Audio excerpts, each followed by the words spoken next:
ಮೊದಲನೇದಾಗಿ ಶಬರಿ ಮಹಾತ್ಯದಲ್ಲಿ ಅಯ್ಯಪ್ಪ ಮಾಲೆಯನ್ನು ಧರಿಸುವುದು ಸ್ವಾಮಿ ಮಾತ್ರವಲ್ಲ, ಇಡೀ ಕುಟುಂಬನೇ ಅಯ್ಯಪ್ಪ ಸ್ವಾಮಿಗೆ ಸೇವೆ ಮಾಡ್ಬೇಕು ಅಂತ ಯಾಕೆ ಬರ್ತಿದೆ.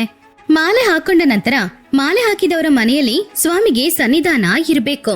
ಅಂದ್ರೆ ಸ್ವಾಮಿಯ ವಿಗ್ರಹಕ್ಕೂ ಮೆಟ್ಟಲಿಗೂ ಯಾವಾಗ್ಲೂ ಪೂಜೆ ನಡೀತಾ ಇರ್ಬೇಕು. ಇದಂತೂ ಖಂಡಿತ ಇರ್ಬೇಕು. ಇದು ಯಾರಿಗೂ ಗೊತ್ತಿರದೇ ಇರುವ ನಿಯಮ. ನೀವು ಮಾಲೆ ಹಾಕೊಂಡ್ರೆ ನಿಮ್ ಮನೆಯಲ್ಲಿ ಇರೋರು ಎಲ್ರು ಕೂಡ ಅಯ್ಯಪ್ಪ ದೀಕ್ಷೆಯಲ್ಲಿ ಇರೋ ತರ ಯಾರು ಯಾವುದೇ ತಪ್ಪು ಮಾಡಬಾರ್ದು. ಅದು ಗೊತ್ತಿದ್ದು ನಾವು ತಪ್ಪು ಮಾಡಿದ್ರೆ ಆ ಕರ್ಮ ಫಲವನ್ನ ನಾವು ಅನುಭವಿಸಬೇಕಾಗುತ್ತೆ. ನಮ್ಮಲ್ಲಿ ಅನೇಕರು ಶಬರಿಮಲೆ ಬೆಟ್ಟವನ್ನ ಸಣ್ಣ ಪಾದದಿಂದ ಪ್ರಾರಂಭಿಸುತ್ತಾರೆ.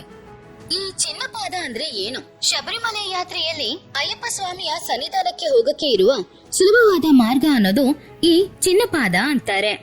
ಈ ಮಾರ್ಗದಲ್ಲಿ ಭಕ್ತರು ಪಂಬಾದಿಂದ ಸನ್ನಿಧಾನಕ್ಕೆ ಸುಮಾರು 5ರಿಂದ 7 ಕಿಲೋಮೀಟರ್ ದೂರ ನಡ್ಕೊಂಡು ಹೋಗ್ಬೇಕಾಗುತ್ತೆ. ಈ ಮಾರ್ಗದಲ್ಲಿ ನಾವು ಖಂಡಿತವಾಗಿಯೂ ಭೇಟಿ ನೀಡಬೇಕಾದ ಹಲವು ಸ್ಥಳಗಳಿವೆ. ಮಣಿಕಂಠ ಸ್ವಾಮಿಗಳು ಈ ಕಾಡಿನಲ್ಲೇ ಅವರ ಬಾಲ್ಯದಲ್ಲಿ ಆಟವಾಡ್ತಾ ಇದ್ರು ಅಂತ ಹೇಳ್ತಾ ಇದ್ದಾರೆ.